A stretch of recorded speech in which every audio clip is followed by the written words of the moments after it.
Hey everybody, and we're back for another Stop for a Thought, finally with Spider-Man Brand New Day. Plot says, 4 years after the events of No Way Home, Peter Parker continues to protect New York City completely alone while dealing with a new volatile biological evolution of his powers. But before I get into that, disclaimer, rest assured, knowing that this will be spoiler free. Until the part where I of course give a little disclaimer and tell you where to skip and mark it on the timeline. Anything that's been confirmed or that's in the trailers is fair game, but there are entire mystery characters and thoughts that I have to keep hidden behind spoilers. Now, it's been 5 years since last we've seen this character, and love him or hate him, I think it's fair to say some people, myself included, haven't really felt all that connected with the Tom Holland portrayals until now. Going from Iron Man Jr. in Homecoming, then the second, obviously not even set in New York, and then the third movie, if you can even call it a movie. I saw it 4 times in the theater, and it was my first Stop for a Thought, a thrilling ride, yet nothing too nuanced. But from how we left things off in that ending, Peter Parker finally alone in a shitty New York apartment, ready to deal with street-level Spider-Man business, I gotta say, I could not wait to get back to our boy. This character has always been a huge part of my life, and I mention all that to say, Brand New Day was probably my most anticipated film of the year. But it still had a certain checklist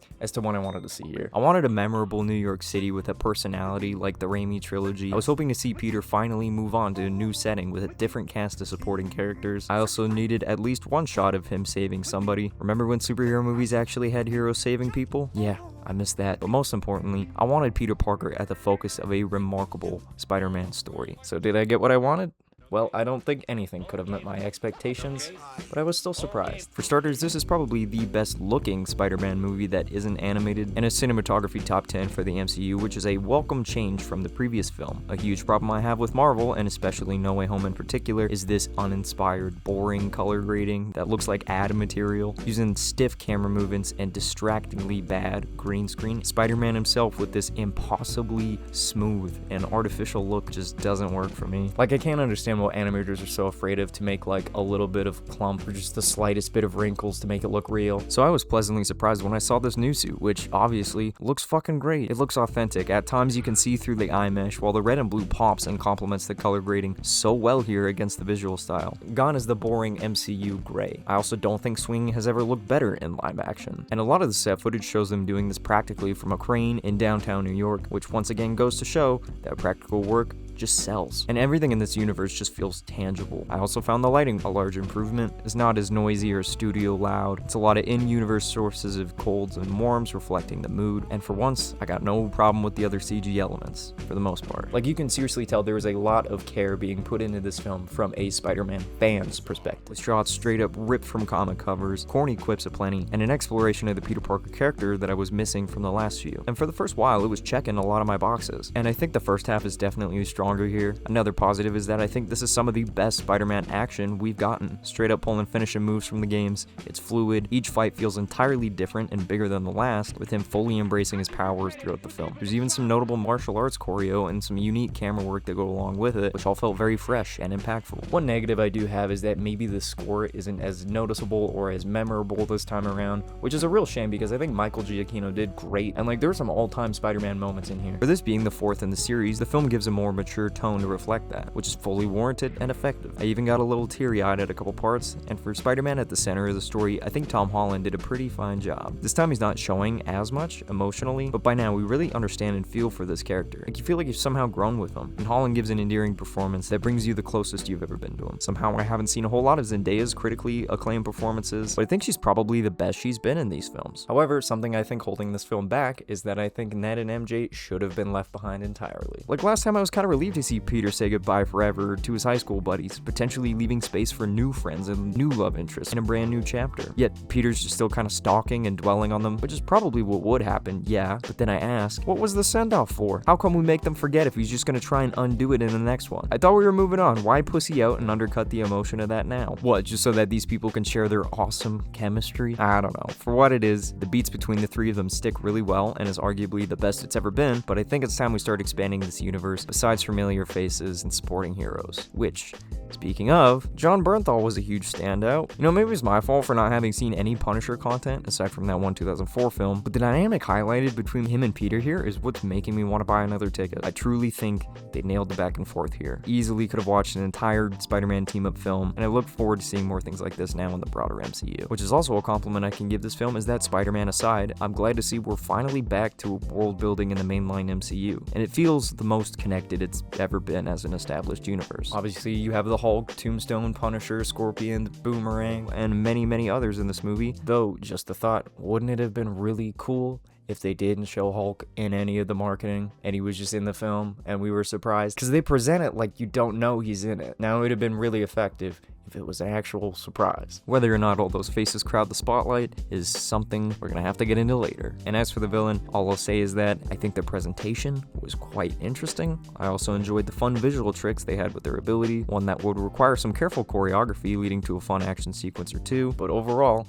I think the antagonist of this film is actually the weakest part by far. And in order for me to really get into why, I'm gonna have to get into spoilers, so skip to this time, right now, do it. Did you do it yet? Did you do it yet? You can get back to my closing thoughts, I'll give it a number score, it'll be great, just get out of here. Alright, so, with Sadie Sink's character, yeah, surprise, surprise, everybody guessed right, it's fucking Jean Grey. It's Jean Grey. Thank you, Steve Lacy. You know what?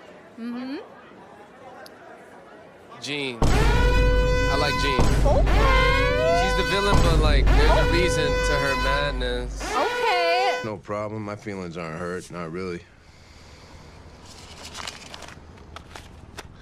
Now, if you told me this was going to be the main villain of the next Spider-Man movie after I walked out of No Way Home, I would have laughed in your face and said, "Ha, that's dumb. That'll never work." But I was actually surprised at how it unfolds. As I mentioned before, I think their powers give way to some fun moments, and Sadie Sink's not doing a bad job. But given Marvel's now gearing up to reinvent itself with a mutant saga, it definitely reads more as them trying to jam X-Men content down our throats to make the transition as seamless as possible after Secret Wars. When if you ask me, this is definitely a Spider-Man movie. It's setting up a character like Jean Grey not going to detract from the plot and steal the position of a potentially better fit. This wouldn't be an issue if Spidey didn't have maybe the most memorable rogues gallery out there. Like, wouldn't it have been really great if we got someone we haven't even seen yet? Like when we heard Keith David was going to be in this movie, a lot of people thought he was going to be playing somebody like the Jackal, and I was kind of down for something bold like that. However, hate to disappoint, he's not even on screen. His voice appears in the background of a fucking YouTube video. So instead, our Spider-Man movie comes to a grinding halt for 10 minutes to serve as the X-Men narrative and become the Jean Grey show during the third act, which wore me a little thin as someone who wanted a Spider-Man movie through and through, antagonists and all, because I really could not care less about this villain, the DODC, or her dead sister, when we clearly could have had Mr. Negative, Kraven, Kingpin, or literally anybody else. Hell, why even set up the symbiote in this timeline if you're not gonna use it? Are you waiting until next movie, or are you just hoping we forgot, Sony? Just like we forgot about all of your pointless villain movies.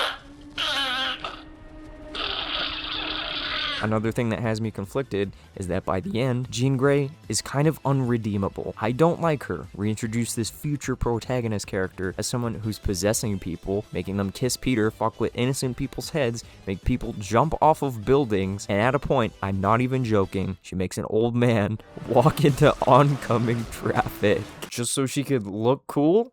Like, I'm sorry, they should have fucking shot her. The one thing I do kind of like is that of all things, what it took to save the day and stop the bad guy was the wisdom of Aunt May. It took her words to save the day, and that was pretty nice, if not a little bit corny. Last thing, maybe this one's personal, but I really do not care for when movies try and make you believe that the main character has somehow died. It just didn't work, and thankfully they didn't dwell on it. However, it led to a pretty sweet conclusion, and one leaving me open for what's next. So if you can't tell, there is a lot to sit with after this movie. It's the longest of the franchise at 2 hours and 20-something minutes, and could you shave off some of that? Yes. Even more if you rework things entirely, but it's okay that it's not my perfect vision. Ultimately, its shortcomings are personal and mostly based on what it is rather than what it is not, and instead chooses to depict. Pacing issues or not, I still appreciate what it is doing, what it embraces. And honestly, I don't mind spending a little extra time in a Spider-Man movie. I don't know about you, but personally, not unlike Peter in the film, I have kind of just felt less and less joy in general life from 2021. So I'm just glad to see he's actually back in theaters again. Even if I wouldn't be as quick to rewatch it as some of the other films, I was still smiling pretty much the whole time. The highs in this film are some of the highest Spider-Man highs we've had in the franchise. For me, this is definitely a top 5 Spider-Man movie. For some people, it'll be a top 3 or even a top 1, but I think I'm giving Spider-Man Brand New Day a solid 8.8 out of 10. I think it could go up or down a little in the next day or two. I'm looking forward to seeing it again when I can just embrace it without such a critical lens on and without being in shock the whole time that he's actually back. Because despite what it sounds like, I actually did enjoy this movie. I think it's one of the better Marvel movies we got in post-Endgame. And now with most of the big movies this year already covered, I don't know what's next. What else is coming out this year? Now it might not be a bad time to just do the MCU as a whole with Doomsday on the rise. But until then, I got a gaming channel on the way. Stay tuned for that. But yeah, thanks so much for watching my videos. I appreciate you sticking with me to the end. If you did enjoy, it would mean a lot for me if you would please like, subscribe, share, comment your thoughts below if you've seen the movie or your thoughts in general. Please wash your hands, wear your seatbelt, stay black. Thanks for watching my video. Deuces.